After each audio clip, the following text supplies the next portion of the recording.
आगे बात करते हैं अध्याय 5 जो कि लोकतांत्रिक अधिकार है। यहाँ पर हम अधिकारों की बात करेंगे, लोकतंत्र में अधिकारों की बात करेंगे। तो चलिए स्टार्ट करते हैं, जल्दी से रिवीजन कर लेते हैं।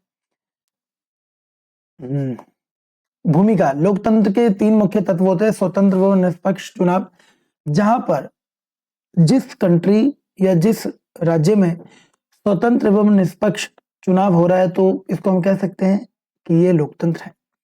कानूनों के अनुसार चलने वाली संस्था है। भाई जो नियम और कानून कायदे से चल रही है तो हम कह सकते हैं कि लोकतंत्र देश है। कहीं पर नागरिकों के अधिकार का उपयोग है ना, नागरिक जो है अपने अधिकार का उपयोग सही मायने में कर पा रहे हैं, उस पर किसी भी तरह का कोई परेशानी नहीं है, तो हम कह सकते हैं कि भैया ये लोकतंत्र देश में ही संभव है। तो ऐसे हम देखेंगे कि किस तरीके से जो है अधिकार हमारे लिए कितना जरूरी है। ठीक है, अधिकार लोकतंत्र की आत्मा है। ठीक है ना, अधिकार क्या है? लोकतंत्र की आत्मा। अगर अधिकार नहीं तो लोकतंत्र का कोई मायना नहीं। ठीक है, अधिकार सरकार की सीमाएं तय करती है। अधिकार क्या करती है? सरकार की सीमाएं तय करती है ताकि नागरिक पर अत्याचार ना हो। जैसे हमारे भारत में क्या है? मौलिक अधिकार। ठीक है ना, मौलिक अधिकार के बिना तो कुछ है ही नहीं। ठीक है, और मौलिक अधिकार ही है जो हम सरकार पर अंकुश लगा सकते हैं या फिर सरकार हमारे ऊपर मनमानी नहीं कर सकती है। अधिकारों के बिना जीवन, अधिकारों के बिना, अगर अधिकार ना हो तो देखो उसके बिना जीवन कैसे हो। तो उदाहरण के लिए यहाँ पर 3-4 कंट्रियों के उदाहरण दिए गए। उदाहरण के लिए गुआंते नामोबे जेल, हाँ गुआंतो नामोबे जेल है जो कि अमेरिका में है। यहाँ पर क्या हुआ था कि अमेरिका वालों ने 9/11 जो हमला हुआ था उसमें उसके शक के जरिए अमेरिका ने क्या करा, बिना मुकदमे के 600 लोगों को कैद किया गया और परिवार से मिलने नहीं दिया जाता था उन 600 लोगों से, और ना अदालत में पेश किया गया। देख रहे हो, ना अदालत में पेश किया गया। यहाँ बल्कि हमने पढ़ा हुआ है कि मौलिक अधिकार में बंदी प्रत्यक्षीकरण में हमने पढ़ा हुआ है ना, 24 घंटे के अंदर उसको अदालत में पेश किया जाता है, लेकिन यहाँ पर कोई ऐसा नियम नहीं है। ये मानव अधिकारों का उल्लंघन था। ठीक है, तो हमने देख लिया अमेरिका ने ये कर दिया। उसके बाद एक सऊदी अरब का एग्जांपल लेते हैं। सऊदी अरब में क्या हुआ? नागरिक अधिकार की कमी। कैसे? जैसे कि राजा के पास सारी शक्ति है तो वो अपनी मनमानी करेगा, तो अधिकार मिले या ना मिले तो कोई फायदा है नहीं। राजनीतिक दल बनाना, मीडिया की स्वतंत्रता नहीं है। देख लो, मीडिया की, जब मीडिया ही वहां पर स्वतंत्र नहीं है तो क्या हो सकता है? कुछ अधिकार मिलेंगे वहां पर? महिलाओं को बहुत सीमित अधिकार, महिलाओं को गिना चुना अधिकार। वहां पर तो वैसे भी 2015 में तो वोट देने का अधिकार दिया गया था। वहां पर धार्मिक स्वतंत्रता नहीं है भैया वहां पर, तो देख लो, तो ये हमारी कमी है वहां पे। ठीक है, आगे देख लेते हैं। कोसोवो में जातीय नरसंहार। सर्ब सरकार ने अल्बानियाई अल्पसंख्यकों पर हिंसा करी। जितने भी जो बेचारे अल्पसंख्यक थे उन पर हिंसा किया गया सर्ब सरकार के जरिए। हजारों बेचारे निर्दोष मारे गए। यह भी लोकतंत्र में अधिकारों के अभाव का उदाहरण मिल सकता है। ठीक है, तो देख लिया आपने, बिना अधिकार के भैया ये सारी सिचुएशन हो सकती है, आपके साथ कुछ भी हो सकता है। और जब अधिकार ही ना हो तो कोई फायदा क्या? हमें अधिकार मिला जब भी तो हम अपने व्यक्तित्व का विकास कर सकते हैं। तो बस यही है, इस चैप्टर में हम सिर्फ अधिकार की बात करेंगे। ठीक है, अधिकार किसी भी लोकतंत्र की एक तरह से बैकबोन है उसका। ठीक है ना, अधिकार क्या है? एक बैकबोन है। जैसे जीवन जीने का अधिकार है, वहीं आने जाने का अधिकार। चलिए स्टार्ट करते हैं। अधिकार क्या है? अधिकार व्यक्ति का समाज और सरकार से न्याय संगत दावा है। व्यक्ति क्या करेगा? दावा कर सकता है। न्याय संगत क्या है? दावा है। हर व्यक्ति को सुरक्षित, सम्मानजनक और स्वतंत्र जीवन जीने का पूरी तरह से क्या है? अधिकार है भैया। बिल्कुल, वो स्वतंत्र रूप से जी सकता है, सम्मानजनक जिंदगी जी सकता है। अधिकार बेसिकली क्या है? देखो, अगर आप किसी के अधिकार को सम्मान करोगे तो वो आपके अधिकार को भी सम्मान करेगा। बस सिंपल सा फंडा है। और अधिकारी एक ऐसी चीज है जिससे हमारा क्या हो सकता है? विकास हो सकता है। ठीक है ना, व्यक्तिगत विकास, व्यक्तित्व विकास। ठीक है, व्यक्तित्व का भी विकास हो सकता है। अधिकारों की विशेषता, तार्किक होनी चाहिए। अधिकार समाज के द्वारा मान्यता प्राप्त हो। ऐसा नहीं है कि तुम कुछ भी, अधिकार का मतलब ये तो ना कि किसी को कुछ बोल दोगे, है किसी को चोरी कर लोगे या फिर किसी पर आप गोली चला दोगे, ये अधिकार थोड़ी ना है। अधिकार क्या हो, मान्य हो, है ना, सामने वाले का अधिकारों का हनन ना हो, यही अधिकार है। ठीक है, अदालत के द्वारा लागू किए जा सके जो अधिकार, ये अधिकार की विशेषता है। लोकतंत्र में अधिकारों की जरूरत क्यों? भैया अधिकार के बिना कुछ हो सकता है क्या? अधिकार नागरिकों को सरकार के दुरुपयोग से बचाती है, अल्पसंख्यक की रक्षा करती है। जो किसी भी वर्गीय जाति की जो अल्पसंख्यक है उनकी रक्षा करने का काम कौन करती है? अधिकार करती है। सुनिश्चित करते हैं कि बहुमत की मनमानी ना हो। जो बेचारे बहुमत है, जो संख्या में ज्यादा है, वो अपनी मनमानी कर सकते हैं किसी भी जातीय वर्ग में, वो अल्पसंख्यक पर हावी हो सकते हैं। इसलिए अधिकार जो है इन सबको मनमानी करने से रोकता है। अधिकारों को संविधान में लिखा जाता है ताकि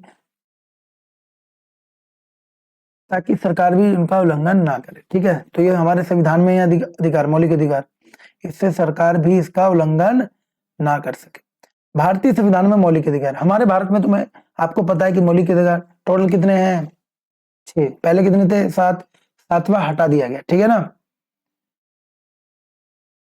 तो यहाँ पर बात करते हैं 7वां जो हटा वो संपत्ति का अधिकार था। भारत में 6 मौलिक अधिकार है। समानता का अधिकार, सभी नागरिक कानून के सामने समान है।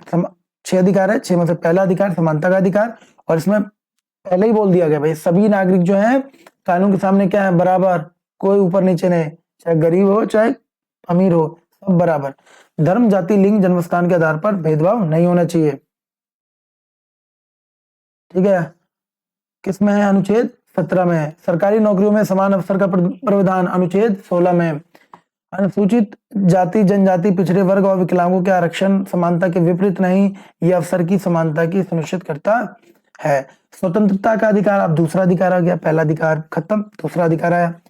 हर नागरिक को 6 प्रकार के स्वतंत्रता मिली है, जैसे कि अभिव्यक्ति की स्वतंत्रता। अभिव्यक्ति की स्वतंत्रता का अर्थ आता है कि अपने विचार बोलने, लिखने, प्रकाशित करने की पूरी पूरी आजादी है, तुम बोल सकते हो। शांतिपूर्ण सभा की स्वतंत्रता, जुलूस, प्रदर्शन आदि कर सकते हैं। संगठन बनाने का पूरा पूरा स्वतंत्रता है, जैसे यूनियन, संस्था बना सकते हैं। देश में आने जाने की स्वतंत्रता, कहीं भी रहने बसने की स्वतंत्रता, किसी भी देश किसी भी पेशे को अपनाने की स्वतंत्रता है। तो ये दूसरे स्वतंत्रता का अधिकार में आते हैं। स्वतंत्रता असीमित नहीं है, दूसरे के अधिकार और सार्वजनिक व्यवस्था की सीमा तक ही है। शोषण के विरुद्ध का अधिकार, 3 चीजें गैर कानूनी घोषित की गई, जैसे मनुष्य का व्यापार नहीं हो सकता जो पहले होता था, बेगार, जबरन मजदूरी, भाई तुम करवा नहीं सकते किसी से, बाल मजदूरी, 14 वर्ष से कम आयु वाले काम पर लेना बिल्कुल मना है। इन अधिकारों से कमजोर वर्गों की रक्षा होती है। धार्मिक स्वतंत्रता का अधिकार क्या है? भारत क्या है? सबसे पहले तो आपको यही पता होना चाहिए, भारत क्या है? अन्य देशों की तरह नहीं, भारत धर्मनिरपेक्ष देश है। ठीक है, किसी विशेष धर्म को बढ़ावा नहीं देता भारत, भाई सभी धर्मों को बराबर मानता है। ठीक है ना। प्रत्येक व्यक्ति को अपने धर्म का पालन, प्रचार और प्रबंधन करने का अधिकार है।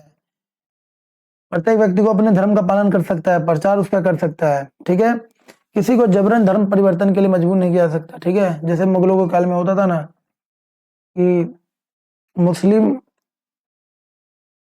बनाने के लिए जो प्रक्रिया हो रही थी, लेकिन आज के टाइम में ऐसा नहीं है। सरकार किसी भी धर्म को विशेष मान्यता नहीं दे सकती कि ये धर्म विशेष है, ये धर्म। ठीक है, हमारा भारत क्या है? धर्मनिरपेक्ष।